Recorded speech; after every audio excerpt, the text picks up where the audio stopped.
The morning wind cut through the cracked streets of downtown Columbus as an elderly woman shuffled along the sidewalk, clutching a worn-out brown handbag. Her gray scarf was frayed at the edges, her shoes mismatched, and her eyes, though dimmed by time, still carried a flicker of quiet strength. Her name was Lillian Brooks, 76 years old, homeless for nearly 2 years. Most people only saw her as another old lady who lost her way. What they didn't know was that Lillian had once owned one of the largest textile companies in the Midwest before her world fell apart. She paused in front of a tall glass building, the Franklin National Bank. Inside, warmth and wealth glimmered. Men in suits, women with manicured nails, and the faint smell of expensive perfume floated through the air. To them, she looked like trouble. But Lillian had a reason to be there that day. She took a deep breath and stepped inside. Heads turned. Conversations paused. A security guard immediately moved from his post, his eyes narrowing. The receptionist, a young woman with red lipstick and too much attitude, forced a smile that didn't reach her eyes. "Ma'am, can I help you?" she asked, glancing down at Lillian's patched coat. "Yes, dear," Lillian said softly. "I'd like to access a safety deposit box." The receptionist blinked. A safety deposit box? She let out a quiet, mocking laugh and turned to her coworker. "Did you hear that? She wants a safety deposit box." Her coworker, a tall man with slick hair, chuckled. "Maybe she means the lost and found." A few customers nearby smiled behind their hands. One even whispered, "Poor thing. Probably confused." Lillian's face remained calm. "It's under the name Brooks. Lillian Brooks." The receptionist's smirk faded slightly as she typed into her computer. "Brooks. Brooks," she frowned. "There's nothing here under that name." "That's strange," Lillian murmured. "It should still be active." "Ma'am, maybe you've made a mistake," the receptionist said, leaning closer. "Do you even have an account here?" Before Lillian could answer, the security guard stepped forward. "Ma'am, I think you should leave. This is a private bank, not a shelter." The word stung, but Lillian didn't move. She took a small piece of folded paper from her bag, yellowed, with faded ink, and handed it to him. "This is the document," she said softly. The box was opened in 1989. He didn't even look at it. "Ma'am, please don't make this difficult." The lobby filled with whispers. Some people laughed, others simply stared with pity. Lillian's wrinkled hands trembled slightly as she turned toward the exit. For a moment, she thought of walking away again, back to the bench behind St. Paul's Church where she slept most nights. But something in her refused. "I'd like to speak with the branch manager," she said, her voice steady now. The receptionist sighed dramatically. "He's very busy. I can wait." They exchanged looks but finally buzzed the manager's office. A few minutes later, a man in his 50s with glasses and a sharp gray suit emerged. "What's going on here?" The receptionist pointed. "This woman says she has a safety deposit box, but there's nothing in the system. She's causing a bit of a scene." The manager glanced at Lillian, his tone dismissive. "Ma'am, if you don't have an account, I can't help you." "Please," Lillian said. "I'm not asking for much. Just check the archives. It's important." He sighed but waved to a junior employee. "Fine. Search the old archive files. If there's nothing there, escort her out." The young employee nodded and disappeared into the records room. Lillian waited quietly, standing under the harsh fluorescent lights while everyone else returned to their business. After a few minutes, the employee reappeared, his face pale. "Sir," he said softly, "you might want to see this." The manager frowned, taking the dusty folder from him. He opened it, and his eyes widened. Inside was a document confirming the existence of a safety deposit box registered under Lillian M. Brooks. It was tied to a private ownership file, one that linked directly to a corporate account worth millions. The air seemed to shift. The manager looked at Lillian again, this time with confusion and a hint of fear. "Ms. Brooks," he stammered, "please, come with me." The receptionist's mouth dropped open. The customers who had laughed suddenly went silent. Inside his office, the manager unlocked a metal drawer and pulled out an old logbook. "I don't understand," he muttered. "This box hasn't been accessed in over 30 years. Lillian smiled faintly. "I know. My husband and I opened it before he passed. Everything changed after that. I lost my company, my home, everything. But I always remembered this box." He studied her closely. "Do you have identification?" "I don't," she admitted quietly. "Most of my things were stolen years ago. But I remember the code." He hesitated. "Even so, without ID." Lillian leaned forward, her eyes meeting his. "Check the signature file. You'll find my name written in blue ink. Look at the loops of the B and the way I cross my L. It hasn't changed." He did. And when he compared it, his jaw dropped. It was a perfect match. A deep silence filled the room. "Would you like to open the box, Ms. Brooks?" he asked softly. Lillian nodded. "Yes. It's time." Moments later, 2 security officers escorted her downstairs to the vault, not out of suspicion this time, but out of respect. The receptionist and other staff watched in stunned silence as the woman they had mocked disappeared behind the heavy steel door. Down in the dimly lit vault, the manager inserted a key, and Lillian used her trembling hands to turn the second lock. When the door creaked open, dust swirled in the air. Inside lay a small black envelope and a set of documents wrapped in ribbon.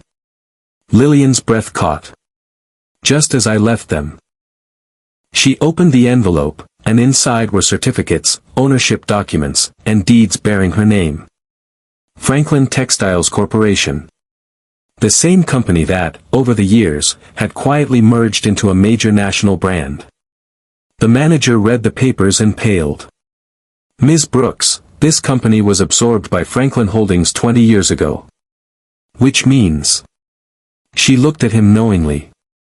"Which means I still own controlling interest." He swallowed hard. Lillian's lips curved into a quiet smile. "I suppose that makes me your employer." The man didn't know what to say. Upstairs, the whispers began again, louder this time, not out of mockery, but out of disbelief. When Lillian and the manager returned to the main floor, the entire bank seemed frozen. The receptionist who had mocked her earlier was still standing behind her desk, pale as a ghost. The security guard straightened his tie nervously, trying to avoid her gaze. The manager cleared his throat. "Everyone, this is Ms. Lillian Brooks," he announced. "She is the primary shareholder and legal owner of Franklin Holdings, the parent company of this very bank." The words dropped like thunder. People exchanged shocked glances. The receptionist's lips parted, but no sound came out. Even the customers who had whispered behind her back moments ago were now staring at her with wide eyes and awkward smiles. Lillian, however, didn't gloat. She stood quietly, her hands folded in front of her, her worn coat still hanging from her shoulders.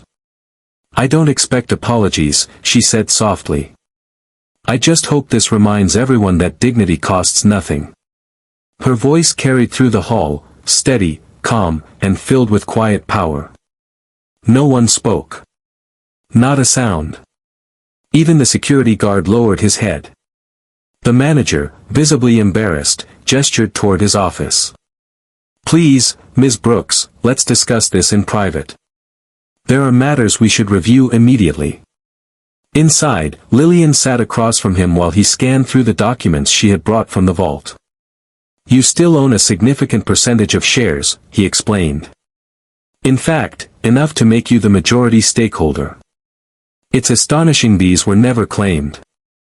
Lillian smiled faintly. "When I lost my husband, I lost myself too. The business was the last thing on my mind." I walked away from it all. He nodded slowly. You could have reclaimed it at any time. I didn't need to, she said, her tone quiet but sure. Money doesn't heal grief. But maybe, it can now help me heal others. The manager leaned forward. What do you mean? I've spent years on the streets, Mr. Harris, she said. I've seen people lose everything because of one bad month, one sickness, one layoff. I know what hopelessness feels like. Maybe this is my chance to change that. He looked at her thoughtfully, realizing this woman wasn't driven by revenge or pride, she was thinking of everyone else first. What would you like to do?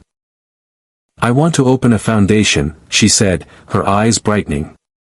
For the elderly and homeless. A place where people can sleep safely, eat with dignity, and learn to rebuild their lives. Mr. Harris nodded, his expression shifting from shock to admiration. We can make that happen. You have the authority to allocate funds directly from your holdings. Lillian's voice softened. Then let's begin today. Word of what had happened in the bank spread across town like wildfire. By the next morning, local news stations were reporting the story. Homeless woman turns out to be billionaire owner of Franklin Bank. Some called it a miracle, others said it was karma. But for Lillian, it was something else entirely, a second chance to use her pain for purpose. Within weeks, her life transformed. She no longer slept on park benches or waited for soup kitchens to open. Yet she still walked the same streets every morning, handing out food to those who hadn't been as lucky. The same bank employees who had once laughed now stood when she entered, greeting her respectfully. One afternoon, the receptionist, whose name Lillian had since learned was Amber, approached her hesitantly. Ms. Brooks, she said, her voice trembling, I wanted to say I'm sorry. I shouldn't have treated you that way. Lillian smiled kindly. Thank you, dear. We all have lessons to learn. Just remember, kindness never goes out of fashion. Amber nodded, tears in her eyes. From that day forward, she volunteered every weekend at Lillian's new foundation. Months passed, and the foundation, Brooks Haven, became a beacon for hundreds across the city. What had begun as a dusty old safety deposit box turned into a movement that gave homes, jobs, and hope to people who had been forgotten. But behind every act of generosity, Lillian remained humble. She never sought recognition. She sat with the homeless during meals, listened to their stories, and reminded them that every person, no matter how small they felt, had worth.